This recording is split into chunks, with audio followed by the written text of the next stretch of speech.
All right, so here we are with scene 2, interior of a shack in downtown New York. The shack is serving as a laboratory for John Wesley Hyatt, a young man who works as a printer of newspapers, but in his spare time conducts chemical experiments. At the age of 28, he already has one patent to his name and is about to go into the history books as the maker of the world's first usable plastic. He is being visited by General Lefferts, a retired soldier and investor who, having already financially backed the young Thomas Edison, is now interested in Hyatt. Lefferts, a big, formal man, is having to stoop to avoid hitting his head on the roof of the shack, which is full of glassware, wooden barrels, and a surprising amount of ivory. There is strong smell of solvents, even though the windows are wide open. Hyatt.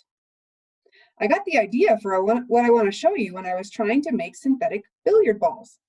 He gestures to the corner of the room where there is a box of assorted billiard balls. Lefferts. Billiard balls? Why billiard balls? Hyatt. Currently, they can only be made from ivory, but it's too expensive, and the game is so popular nowadays that the billiard table manufacturers are getting spooked that they will run out of it. So they put an advertisement in the New York Times with a reward of $10,000 for anyone who could invent a substitute material. Lefferts. $10,000? Shoot, there can't be that much money in the game. Hyatt, who is fiddling with his chemical apparatus, breaks off what he is doing to search for something and quickly locates it pinned to the wall. It's a yellowed newspaper clipping of the New York Times reward advertisement. He hands it to Lefferts. Hyatt, see for yourself. Lefferts, reading the article while puffing away at a cigar. Phelan and Colander, America's largest billiard supplier. I've never heard of them. Continues to read silently, mouthing some of the words, and then quotes a passage. We offer a handsome fortune of $10,000 to any inventor who can create a replacement material for ivory. Well, well, can it be true? Hyatt. Oh, it's true, all right. I've been working on the problem for several years now and have supplied them with many prototypes. A few months ago, they contacted me to say that they had sent several of my latest versions to saloons around the country on a trial basis. Lefferts. So you succeeded? Hyatt. Well, yes. Looks down as if not sure how to continue, but there's a problem. Let me show you how I made them, and then you'll see. In fact, that's really why I brought you here, because you have to see this to believe it. Hyatt finishes off fiddling with several bits of his experimental kit, and then takes out a large dewar, a type of vacuum flask, from a locked cupboard and starts pouring from it a clear liquid into a beaker. Hyatt. This is the key to it all, and it was under my nose the whole time. Lefferts. What is it? Hyatt. It's a preparation of nitrocellulose in alcohol. Lefferts. Nitrocellulose. I've heard of that. Yes, but isn't that an explosive? Lefferts is suddenly red-faced, upset at his own naivety in coming to visit this crazy scientist and putting his own life in danger. He fingers his cigar nervously. He has seen enough stupid accidents with explosives in the Civil War. Hyatt, not picking up on Lefferts' concern. Oh, I think you mean nitroglycerin. Yes, I suppose it's a little similar chemically, but this is nitrocellulose, which isn't technically explosive. Perhaps it's slightly explosive, highly flammable, certainly, but I am very careful. He turns to Lefferts at this point to smile, and then realizes Lefferts is upset, and so goes on to give further explanation by way of smoothing things over. Hyatt. Nitroglycerin is made by nitrating glycerol, which is an oily, colorless liquid that results from soap manufacture. You just mix the glycerol with nitric acid, but as you say, it's very unstable and is the key ingredient in dynamite. What I have here, however, is nitrocellulose, which is made by mixing wood pulp with nitric acid. If you dry it out, it becomes something called gun cotton, which is highly flammable, I grant you, turning again to Lefferts, but doesn't really explode. In the liquid form I am using, known as collodin, it does something rather interesting. Watch. Lefferts watches as Hyatt puts a few drops of red ink into the beaker of nitrocellulose solution, which goes bright red. He then dips a wooden ball suspended on a thread into the liquid.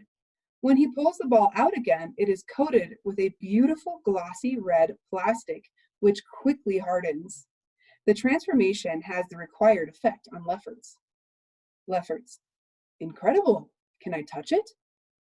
Hyatt, looking pleased: yes, well, no, it needs to dry a bit more, but here are some I made earlier. Lefferts, handling the artificial pool balls, knocking them together in his hands. So you solved it. What's the problem? Is it still flammable? Lefferts takes the cigar out of his mouth and gingerly pokes it at the pool ball, which smolders and then bursts into flames. Hyatt deftly picks the flaming ball out of Lefferts' hands and throws it out the window. Hyatt, well, yes, they are flammable. That's not ideal, of course.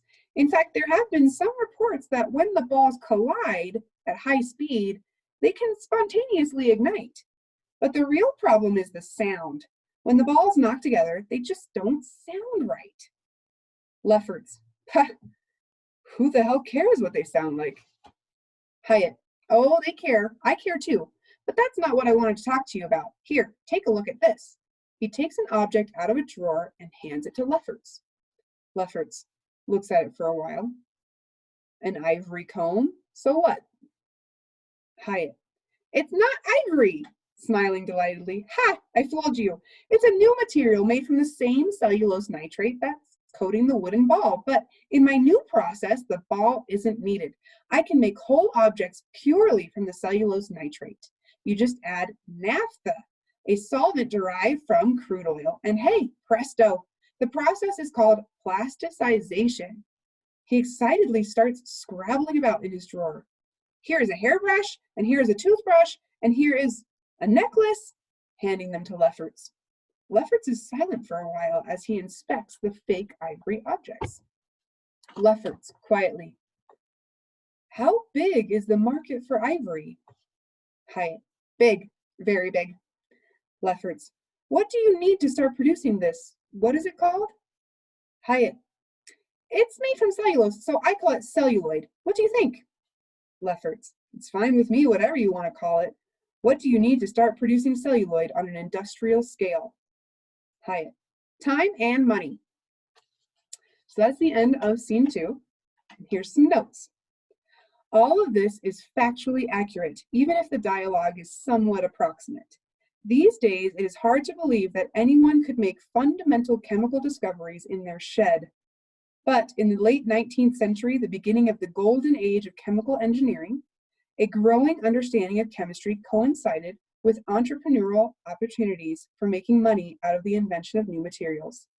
It was also easy and cheap to get a hold of chemicals, sales of which were mostly unregulated.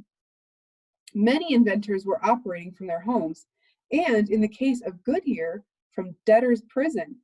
Once his rubber proved itself, the demand for the protection, comfort, and flexibility of this type of material grew. The term plastic refers to a huge variety of materials, all of which are organic, which is to say they are made up of a group of compounds based on carbon. They're all solid and moldable. Goodyear's rubber was a form of plastic, but it was the invention of wholly synthetic plastics that revolutionized the term. John Wesley Hyatt and his brother set up a lab in their shed to do just this, inspired in part by an advertisement in the New York Times that offered $10,000 to anyone who could invent a new material for billiard balls. Hyatt was also financially backed by a syndicate of investors led by Marshall Lefferts, a retired Civil War general. There were complaints about Hyatt's exploding collodion-covered balls from saloon owners, one of whom reported that every time the balls collided, every man in the room pulled a gun. These days, pool and snooker balls are made from a plastic called phenolic resin, and celluloid is only used for making one type of ball, the table tennis ball or ping pong ball. And there is a pretty good picture in your book. Let's see if I can show it to you without me disappearing here. You can look at this in the the book that I posted on the first page of the Stuff Matters part of this module. But this is a look at these two molecules. The first one is cellulose and the next one is cellulose nitrate. And so there's just a little bit of a difference there. And it says the chemical similarity between celluloid and cellulose, from which paper is made. Both compounds are composed of hexagonal rings made of carbon, hydrogen, and oxygen atoms joined by a single atom. But there's just tiny little differences in them that change it from being paper to being something that's plastic. So pretty cool chemistry there, and you'll be answering some questions shortly.